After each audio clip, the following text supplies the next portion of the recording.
एक्सप्रेसवेला आडोशी बोगदा या ठिकाणी प्रोपिलिन गॅसचा जो टँकर पलटी झालेला आहे, तर त्या अनुषंगानं त्यातून गॅसेसचं लिकेजचं प्रमाण वाढलेलं आहे आणि त्याकरता मुंबई लेन पूर्णपणे बंद करण्यात आली आणि त्यामुळं वाहतूक कोंडी झालेली आहे.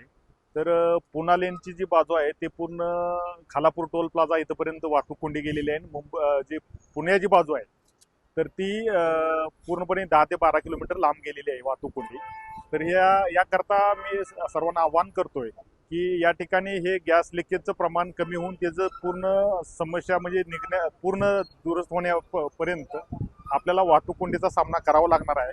याकरता मुंबईला जाणारी जी पुण्याहून जी वाहतूक आहे ती जर तामिनी घाट मार्गे जर मुंबई आणि त्याचसोबत इकडून कर्जत मार्गे थोडक्यात जर मुंबईला ठाणेकडे जर वाहतूक चालू केली तर निश्चितपणे त्याचा फायदा होणार आहे आणि शक्यतो या ठिकाणी वाहतूक कोंडी आणखी थोडे तास चालण्याची शक्यता आहे. NDRF टीम आणि त्यानंतर इथं जे अपघातग्रस्तांच्या मदतीसाठी जी टीम आणि त्यासोबत BPCL टीम, हे तिन्ही टीम या ठिकाणी कार्यरत आहेत. त्यांच्याकडनं शर्थीचे प्रयत्न चालू आहेत.